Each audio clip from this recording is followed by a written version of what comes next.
45 ಇದು ಅರ್ಜುನ್ ಜನ್ಯ ಅವರು ಡೈರೆಕ್ಟ್ ಮಾಡಿರುವಂತ ಚಿತ್ರ. ಈ ಮೂವರು ತನ್ನದೇ ಆದಂತ ಹೆಸರನ್ನ ಗಳಿಸ್ಕೊಂಡಿರುವಂತ ನಟರು ಒಟ್ಟಿಗೆ ಬಂದಿದ್ದಾರೆ. ಸೊ ಈ ಸಿನಿಮಾದ ಕತೆಗೆ ಬರೋದಾದ್ರೆ, ಇಲ್ಲಿ ರಾಜ್ಬಿ ಶೆಟ್ಟಿ ಅವರ ಪಾತ್ರ ಒಂದು ಕಷ್ಟಕ್ಕೆ ಸಿಗಾಕೊಂಡಿದೆ. ಈಗ ಅವರು ಅದರಿಂದ ಬಚಾವಾಗ್ಬೇಕು, ಅದು ಇಲ್ಲಿ ಕಷ್ಟ ಇದೆ.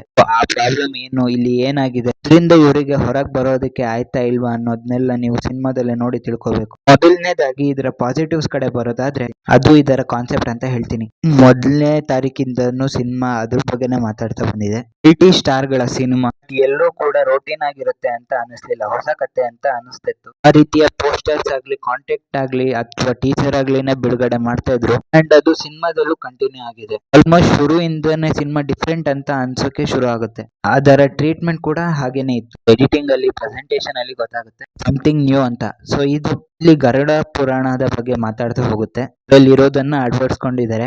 ನೋಡಿದಾಗ ನಿಮಗೆ ಇವರು ಏನ್ ಹೇಳೋಕೆ ಹೊರಟಿದ್ದಾರೆ, ಏನ್ ಕನೆಕ್ಷನ್ ಗಳು, ಮೆಟಾಫರ್ಸ್ ಏನಾದ್ರು ಇದಾವ, ಹೇಗೆ ಮುಂದುವರಿಯುತ್ತೆ ಕತೆ, ಹೀಗೆ ಹಲವಾರು ಪ್ರಶ್ನೆಗಳು ಆಡಿಯನ್ಸ್ ಗೆ ಹುಡ್ತಾ ಬರುತ್ತೆ. ಅದು ಇದರ ಪಾಸಿಟಿವ್ ಪಾಯಿಂಟ್ಸ್ ಅಂತ ಹೇಳ್ತೀನಿ. ಇಲ್ಲಿ ಶಿವಣ್ಣ ಅವರು, ಇಲ್ಲಿ ಶಿವಣ್ಣ ಅವ್ರನ್ನ ಪ್ರೆಸೆಂಟ್ ಮಾಡಿರೋ ರೀತಿ ತುಂಬಾನೇ ಇಷ್ಟ ಆಯ್ತು.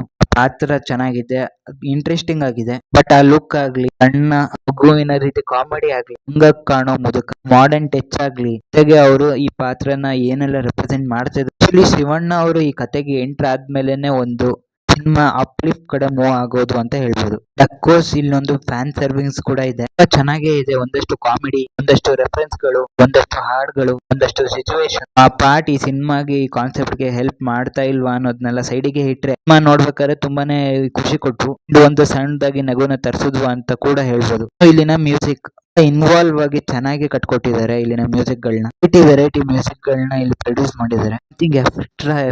ಎಕ್ಸ್ಟ್ರಾ ವೈಬ್ ಅನ್ನ ಕೊಡೋದಕ್ಕೆ ಪ್ರಯತ್ನ ಪಟ್ಟಿದ್ದಾರೆ ಅನ್ನೋದು ಇಲ್ಲಿ ಕಾಣ್ತಾ ಬರುತ್ತೆ. ಪರ್ಫಾರ್ಮೆನ್ಸ್ ಕಡೆ ಬರೋದಾದ್ರೆ, ಶಿವಣ್ಣ ಇಲ್ಲಿ ತಿಂದು ಹಾಕಿದ್ದಾರೆ ಅಂತಾನೆ ಹೇಳ್ಬೋದು. ಅವರು ಕೂಡ ಅವರದೇ ಝೋನ್ ಅಲ್ಲಿ ಇದ್ರು ಅಂತ ಅನಿಸ್ತು. ರಾಜ್ಬಿ ಶೆಟ್ಟಿ ಅವರು ವೆರಿ ವಲ್ನರೇಬಲ್ ಪಾತ್ರ ಮತ್ತೆ ಇನ್ನೋಸೆಂಟ್ ಪಾತ್ರ ಅಂತ ಹೇಳ್ಬೋದು. ಅವರ ಪಾತ್ರಗಳಿಗೆ ಏನೆಲ್ಲ ಬೇಕಿತ್ತು ಅದನ್ನೆಲ್ಲ ಇಲ್ಲಿ ಕಟ್ಕೊಟ್ಟಿದ್ದಾರೆ ಅಂತ ಹೇಳ್ತೀನಿ. ಅಂಡ್ ಈಗ ಇಲ್ಲಿನ ನೆಗೆಟಿವ್ಸ್ ಕಡೆ ಬರೋದಾದ್ರೆ, ಸಿನಿಮಾಗಳ ಕತೆಗೆ ತಗೊಂಡಿರೋ ಪಾತ್ರಗಳು ತುಂಬಾ ಪಾಸಿಟಿವ್ ಆಗಿತ್ತು, ಅದನ್ನ ನೀಟಾಗಿ ಬಳಸ್ಕೊಂಡ್ಲಿಲ್ಲ ಅಂತ ಅನಿಸ್ತು. ಸ್ಕ್ರೀನ್ ಪ್ಲೇ ಇಂದ ಹಿಡಿದು ಇಲ್ಲಿನ ಡೀಟೇಲಿಂಗ್ ತನಕನು ಸಿನಿಮಾ ತುಂಬಾ ಹಿಂದೆ ಉಳಿದಿದೆ ಅನ್ನೋ ಫೀಲ್ ಬರುತ್ತೆ. ಎಲ್ಲ ಎಸ್ಟಾಬ್ಲಿಷ್ಮೆಂಟ್ ಗೆ ಈ ರೀತಿಯ ಟ್ರೀಟ್ಮೆಂಟ್ ವರ್ಕ್ ಆಗಿಲ್ಲ ಅಂತ ಹೇಳ್ಬೋದು. ಅಂದ್ರೆ ಆಗ್ಲೇ ಹೇಳಿರೋ ಹಾಗೆ ನಿಮ್ಗೆ ಕ್ವಶನ್ಸ್ ಹುಟ್ಟುತ್ತೆ. ಅಂದ್ರೆ ತುಂಬಾ ಇಂಟ್ರೆಸ್ಟಿಂಗ್ ಆಗು ಕೂಡ ಇರುತ್ತೆ ಸಿನಿಮಾ. ಬಟ್ ಕೆಲವು ಸೀನ್ ಗಳ ನಂತರ ಏನೆಲ್ಲ ಭಾವನೆಗಳು ಹುಟ್ಟಬೇಕು ಅವೆಲ್ಲ ಹುಟ್ಟೋದಿಲ್ಲ, ಕೂಡ ಬರೋದಿಲ್ಲ. ಅಲ್ಲೇ ಇದೆ, ಅದನ್ನೇ ರಿಪೀಟ್ ಮಾಡ್ತಾ ಇದೆ. ಒಂದು ಡೆಸ್ಟಿನೇಷನ್ ಅಂತ ಕೊಟ್ಟಿಲ್ಲ ಅಂತ ಅನ್ಸುತ್ತೆ. ಇಲ್ಲಿ ಹೊಸ ಮೂವ್ಮೆಂಟ್, ಹೊಸ ಎಲಿಮೆಂಟ್ ಗಳು ಬರ್ತಾ ಇದ್ರು ಕೂಡ ನೀವು ಫ್ಲಾಟ್ ಆಗೇನೆ ನೋಡ್ತಾ ಇರ್ತೀರಿ. ಇನ್ನು ಎಕ್ಸೈಟ್ಮೆಂಟ್ ಇರುತ್ತೆ. ಬಿಕಾಸ್ ಈ ಹೋಗ್ತಾ ಹೋಗ್ತಾ ಮೂವಿ ಕನೆಕ್ಷನ್ ನ ಕಳ್ಕೊಂತಾ ಹೋಗುತ್ತೆ. ಇಲ್ಲಿನ ಎಕ್ಸಿಕ್ಯೂಷನ್ಸ್ ಕೂಡ ಬೆಟರ್ ಆಗ್ಬೋದಿತ್ತು ಅಂತ ಹೇಳ್ತೀನಿ. ಎಸ್ಪೆಷಲಿ ಕ್ಲೈಮ್ಯಾಕ್ಸ್ ಸಿನಿಮಾದ ಸ್ಟ್ರಾಂಗ್ ಪಾಯಿಂಟ್, ಆ ಸೆಲ್ಲಿಂಗ್ ಪಾಯಿಂಟ್ ಅಂತ ಹಿಡ್ಕೊಂಡಿರುವಾಗ ಎಕ್ಸಿಕ್ಯೂಷನ್ ಅದರ ಕ್ವಾಲಿಟಿನ ಹೆಚ್ಚಾಗಿರ್ಬೋದಿತ್ತು ಅಂತ ಅನ್ನಿಸ್ತು ನನಗೆ.